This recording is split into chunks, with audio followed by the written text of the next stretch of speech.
Thank you, Mr. Chair. I take no pleasure in the fact that we're here today. As a patriot who loves America, it pains me that the circumstances force us to undertake this grave and solemn obligation.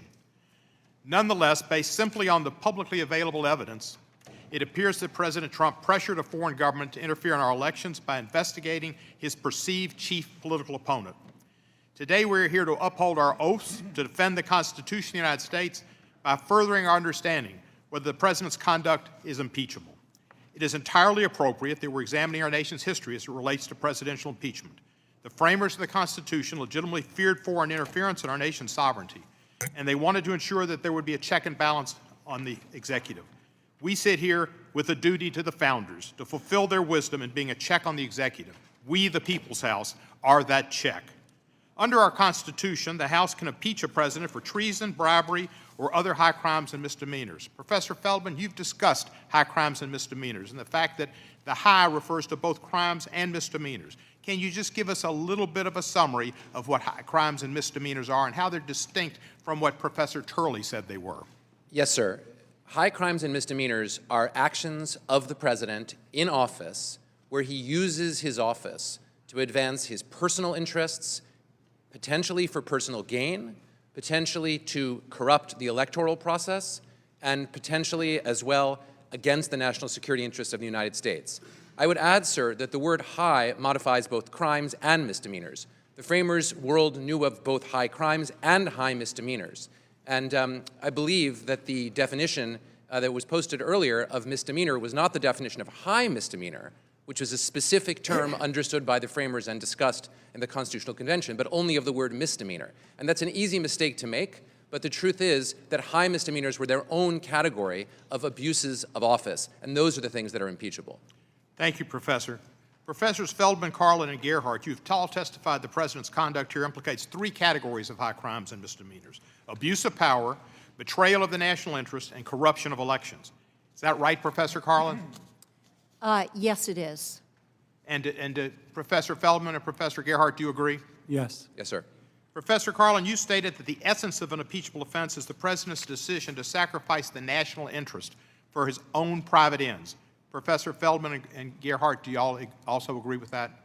Yes, sir. Yes. Based on the evidence you've seen, Professors Feldman, Carlin, and Gerhardt, has President Trump sacrificed the country's interest in favor of his own? Professor Carlin? Yes, he has. And is there a particular piece of evidence that most illuminates that? I think what illuminates that most for me is the statement by Ambassador Sondland that he wanted simply the announcement of an investigation. And several other people said exactly the same thing. There's testimony by Ambassador Volker to this extent as well, that what he wanted was simply public information to damage Joe Biden. He didn't care whether at the end of the day Joe Biden was found guilty or exonerated. And Professor Feldman, do you agree, or do you have a different or the same illuminating fact? My emphasis would be on the fact that the president held up aid to an ally that's fighting a war in direct contravention of the unanimous recommendation of the national security community. That, to me, seems to have placed his own interests in personal advantage ahead of the interests of the nation. And a bill passed by Congress, bipartisan. Yes, sir. Professor Gerhardt? I agree with what my colleagues have said. I would add that I'm very concerned about the President's obstruction of Congress, obstruction of this inquiry, refusal to comply with a number of subpoenas, ordering many high-level officials in the government not to comply with subpoenas, and asking and ordering the entire executive branch not to cooperate with Congress.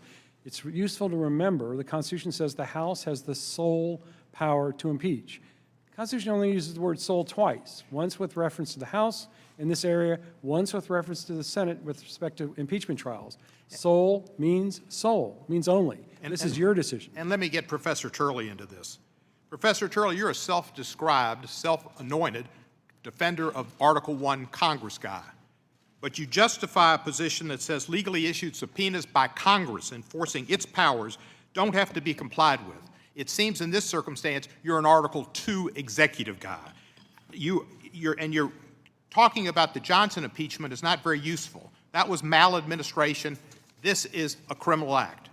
Thank you, professors, for helping us understand high crimes and misdemeanors, We, the people's representatives in the People's House, are heirs and custodians of the founders' vision of this country where the people are sovereign. We have a high responsibility and charged with the sole power to uphold our Constitution and defend our democracy, and we shall do that.